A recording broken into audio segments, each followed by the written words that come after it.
Tras el veredicto contra García Luna, nadie le cree a Calderón. Mario Delgado. Tras la declaración de culpabilidad contra Genaro García Luna en el proceso que enfrenta en Estados Unidos, el dirigente nacional de Morena, Mario Delgado, cuestionó si el expresidente Felipe Calderón continuará afirmando que no tenía idea de lo que hacía su colaborador. En conferencia en la que se habló del plan de acción hacia la juventud del partido, el líder morenista enfatizó que si tras la decisión del jurado en el juicio ante una corte de Nueva York se le seguirá creyendo al exmandatario federal. ¿Le seguimos creyendo a Calderón?, cuestionó. Yo creo que nadie le cree sobre sus dichos que no conocía lo que hacía su hombre de confianza en materia de seguridad, declarado culpable de nexos y protección al crimen organizado. Esto es de la mayor gravedad para nuestro país. Las consecuencias de esto las seguimos viviendo y a mí no se me olvida cómo empezó todo esto. Calderón se roba la elección y busca tener una legitimidad que no obtuvo en las urnas. Fue a Michoacán a ponerse una chaqueta militar y a involucrar a una institución tan respetable como el ejército mexicano en una supuesta lucha contra las drogas, desatando una ola de sangre en todo el país que sigue hasta la fecha para proteger a un grupo delictivo. De ese tamaño es la traición del presidente Calderón y Genaro García Luna a las instituciones mexicanas, a la historia de nuestro país, señaló contundente Delgado. Veamos enseguida cómo Mario Delgado destroza Alborolas y sentencia que, tras el veredicto contra García Luna, ya nadie le cree. Por último, pues no sé si ustedes ya se enteraron, pero parece que sí condenaron, el jurado declaró culpable a Genaro García Luna por 4 cargos por narcotráfico y 1 por falsedad de testimonios. Esto es de la mayor gravedad para nuestro país. Las consecuencias de esto las seguimos viviendo.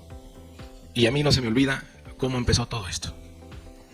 Calderón se roba la elección y buscando tener una legitimidad que no obtuvo en las urnas, fue a Michoacán a ponerse la chaqueta militar y a involucrar a una institución tan respetable como el ejército mexicano en una supuesta lucha contra las drogas, desatando una ola de sangre, violencia y fuego en todo el país, que sigue hasta la fecha. ¿Para qué? Para proteger a un grupo delictivo. De ese tamaño es la traición del presidente Calderón y Genaro García Luna a las instituciones mexicanas, a la historia de nuestro país. Ahora sí que ya no es una cuestión política. Para un jurado en Estados Unidos lo encontraron culpable. La pregunta obligada, sin duda, es: ¿sigue Calderón con su teoría de que él no estaba enterado?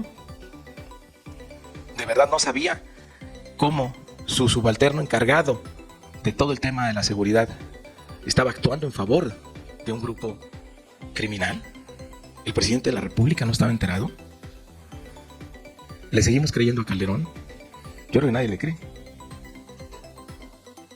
Habría que preguntarse cuál es la responsabilidad política, pero también judicial, del expresidente Calderón. Tal vez por eso está llamando a la construcción de un partido político. Pues no sé, su lema de campaña sería "todos somos García Luna", ¿o qué? Pero creo que Calderón le dio una explicación a todas y todos los mexicanos. Yo recuerdo en uno de los mítines en 2006 que Andrés Manuel López Obrador decía que la mancha en la historia de un fraude no se podía borrar ni con el agua de todos los mares.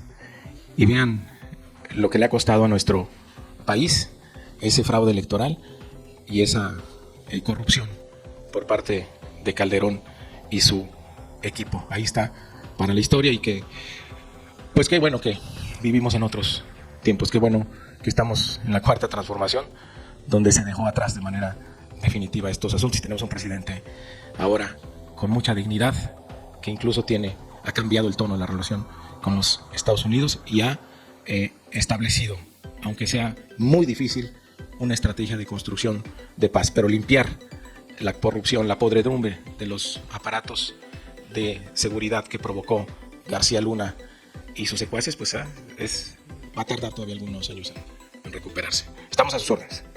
Tenemos 3 preguntas registradas. Iniciamos con Aura García de IMER.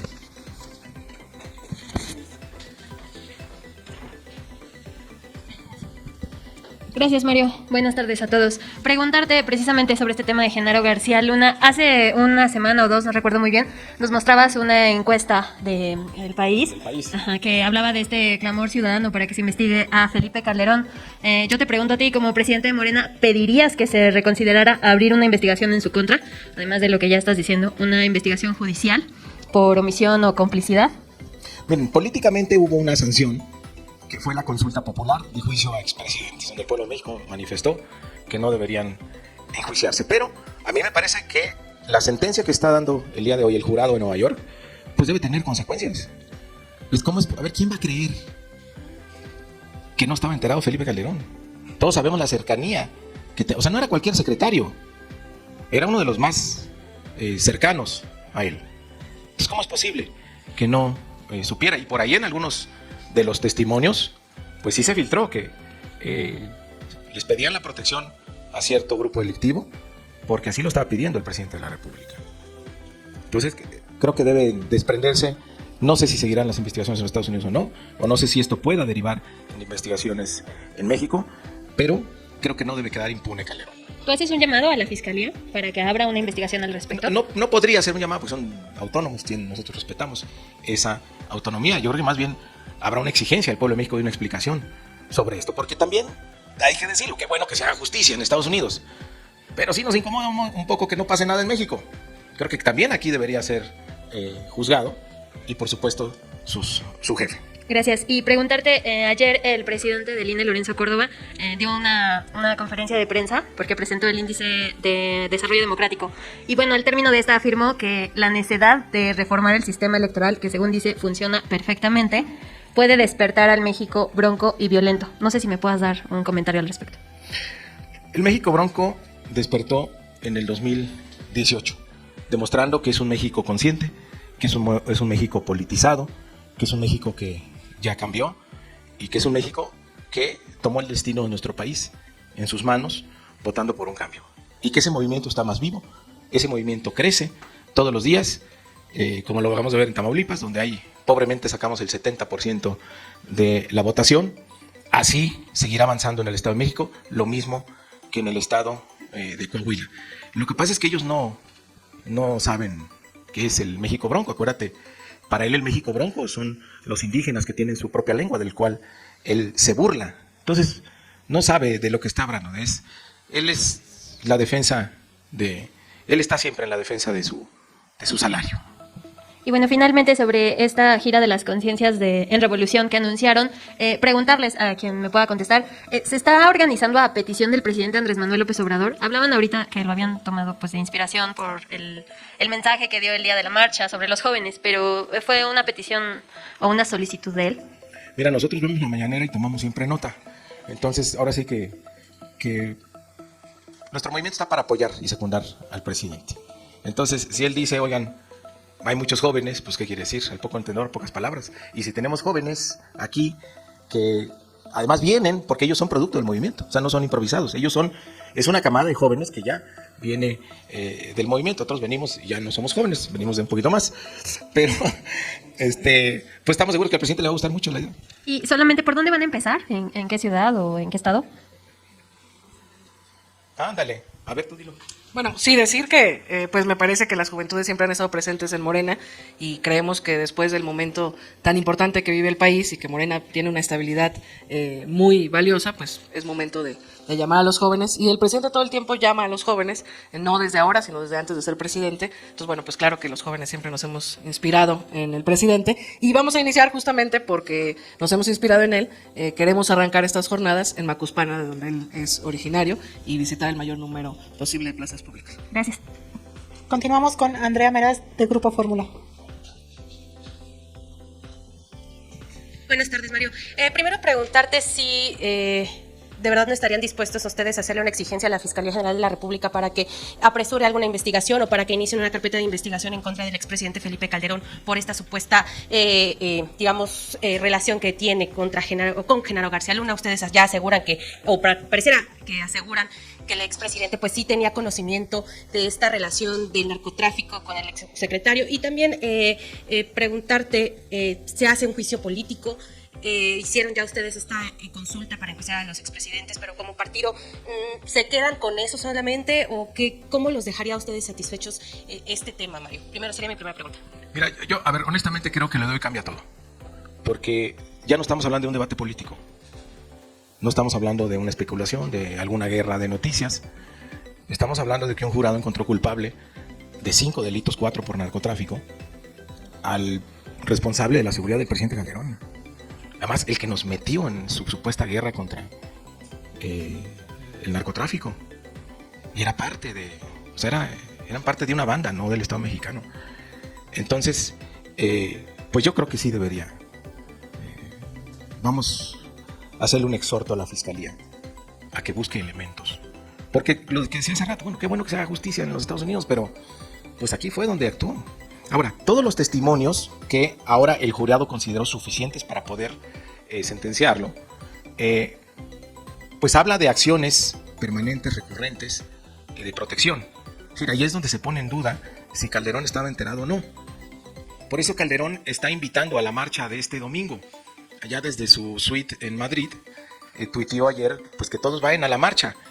A lo mejor quiere que pues ya estos conservadores pues cambien de mensaje, ahora de bandera, y que diga Felipe no se toca. Porque a lo mejor ya sintieron ahí pues que el líder de la derecha, como pretende él asumirse al convocar a todas las fuerzas políticas a ponerse de acuerdo, en realidad lo que quiere es buscar quien lo defienda para seguir siendo impune. Entonces, pues le sugerimos a los organizadores de la marcha pues que le cambien ahora, que digan Felipe no se toca. Pero nosotros sí vamos a pedir que se investigue. Y ya en otro tema sobre esta campaña que lanzan, quisiera saber cuántos recursos van a destinar para hacer estas jornadas, cuál es la meta de jóvenes que buscan, pues de alguna manera platicar con ellos o iniciar este debate público.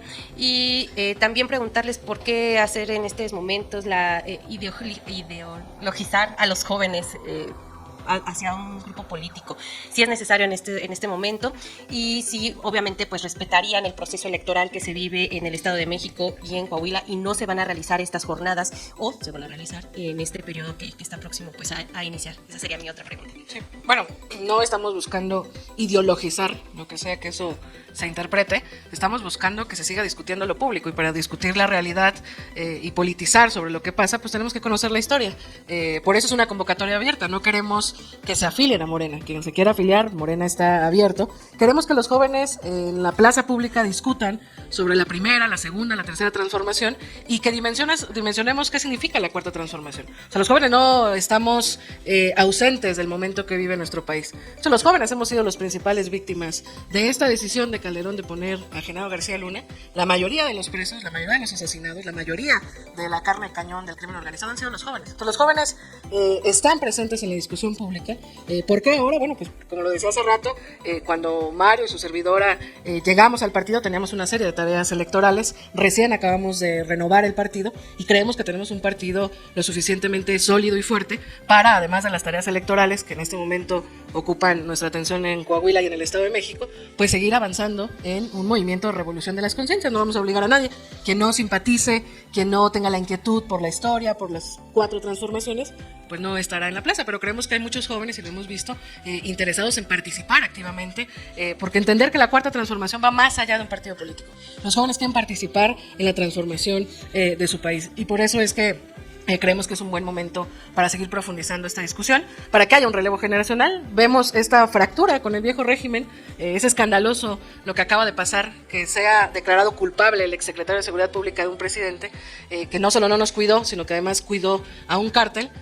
Pues me parece que rompe con esa clase política que quiere volver al poder, que no tiene relevo. El PRI, el PAN, el PRD que está falleciendo no tiene cuadros, no tiene militantes, no tiene simpatizantes, no tiene jóvenes con intereses reales de transformar las cosas, y Morena sí tiene mucha simpatía joven. Entonces es el mejor momento para que los jóvenes asuman ser parte de esta transformación. Y bueno, ¿cuántos recursos? Pues en su momento seguramente podremos dar una cifra más concreta. Hablar y concientizar siempre ha sido muy sencillo y muy barato, porque con un micrófono y unas bocinas y encontrarnos en la plaza pública, donde no pagamos renta por estar en la plaza pública, pues realmente es muy, muy barato y muy sencillo. A ver, yo quiero agregar algo. Mira, en la era neoliberal se privatizó absolutamente todo. El agua, las tierras, las playas, etc. Incluso se privatizó el conocimiento y se privatizó hasta la información. Se privatizó incluso el pensamiento y se crearon estanques de pensamiento que eran grupos supuestamente de expertos, que revisaban todo y que ellos dictaban qué ocurría, y ellos nos daban su versión de lo que era la historia de México, de lo que era la economía mexicana, de lo que debe ser el futuro del país, del planeta, etc. Nosotros lo que creemos o lo que queremos hacer es algo muy distinto. Queremos hacer oleadas de pensamiento. Queremos poner a todo el país a debatir sobre historia. Queremos que todo el mundo tenga datos importantes de historia y entienda cuál es su proceso histórico. Y el principio de esto es muy sencillo. Dejar de ser sujetos, víctimas de los acontecimientos y que el pueblo de México se convierta justamente en un sujeto activo de la historia. Eso solo lo podremos lograr si ampliamos el debate histórico a nivel nacional. Es un proyecto cultural de fondo, si te fijas. Que mismo Estados Unidos hoy en un medio de comunicación llamado Vice, habla de que quedarían vergüenza si no se hace una investigación a profundidad. ¿Qué opinan de todos estos temas y de esta información que podría estar pendiente y que a medios de comunicación alternos no nos gustaría que se ocultara? A ver, Fis. Perdón, ahora sí que... A ver, el caso de García Luna destapa una cloaca profunda y pestilente. Es un drenaje profundo lo que se destapa ahí. Y es muy grave lo que ocurrió porque obviamente te habla, entre otras cosas, o ratifica la hipótesis que tuvimos desde el 2006 de que se había hecho un fraude, de que la guerra contra el narcotráfico se había hecho, entre otras cosas, para afianzar a un gobierno que había surgido de un fraude electoral. Ahora todo hace sentido. Si tú revisas, lo más grave del caso es que básicamente está confirmando lo que muchos mexicanos ya sabíamos. Y hay una cosa que hay que señalar y que es importantísima. Algunos periodistas afines a García Luna han estado diciendo que lo que está en juicio en el caso de García Luna es todo México, no solamente García Luna. Lo que está, eso es verdaderamente de un cinismo increíble. Lo que está en juicio es ese México, el México de los aliados de García Luna. Pero ojo, no es solamente ese México el que está en juicio, es todo el sistema de la distribución de drogas en el planeta. Sistema que además tiene un eje importante en los Estados Unidos. No se nos puede olvidar, ahora adquiere todo el sentido del mundo. Ese cable de Wikileaks de septiembre de 2006, en el cual se señala que Calderón fue a la embajada norteamericana a pedir apoyo porque estaba en una situación de extrema debilidad y que la embajada establece un equipo que va a apoyar al equipo de transición de Calderón para estabilizarlo. Eso está en un cable de Wikileaks. Y eso te habla básicamente del apoyo que le está dando el gobierno norteamericano a un gobernante que no llegó limpiamente al gobierno. Andrés Manuel lo ha tocado en varias ocasiones. Se habla, en los medios norteamericanos se habla de la corrupción que imperaba en México, etc., pero no se dice nada del papel que jugaron las agencias norteamericanas en todo este proceso. No se habla del papel que jugó la DEA, la ATF, la CIA en toda esta historia. Y perdóname, están metidos hasta el fondo en este proceso. Una de las razones que a mí me explican que solo nos pasaron a 25 testigos de los 75 que tenían y que no se sacaron los miles de documentos que decían tener es porque estaban cuidando precisamente al gobierno de Estados Unidos. Entonces, ojo, hay que revisarlo todo a partir del caso de García Luna. Por supuesto que México tiene que revisar qué pasó con García Luna, cuál es la actuación del gobierno mexicano, etcétera. Lo tiene que revisar. Tiene que revisar cuál es la actuación de los aparatos de justicia mexicanos. Lo tenemos que revisar. También tenemos que revisar la actuación de la prensa. Y tenemos que revisar la actuación de los propios Estados Unidos. Entonces, ojo, esto es de fondo, es muy serio, es muy grave y tenemos que justamente documentarlo para que no vuelva a ocurrir. Lo que ocurrió es una típica guerra de la droga. Es decir, estas guerras de la droga no son nuevas, las inventaron en China en el siglo XIX. Es lo que estamos viviendo es lo que estamos reviviendo en este caso que es tan doloroso para nosotros, que es el caso de García Luna. Entonces, lo tenemos que revisar todo. Y nos tenemos que revisar todo nosotros también. Es decir, yo sí espero ahora sí que una reflexión profunda por parte de los mexicanos, de los medios, y también que exijamos, que pongamos la atención en donde tenemos que ponerla. Aquí juega un papel importante Washington con sus políticas de la droga. Eso es lo que yo, ahora sí que como gente del Instituto de Formación Política, plantearía. Dale en me gusta, suscríbete, activa la campanita y compártelo para que más gente lo vea.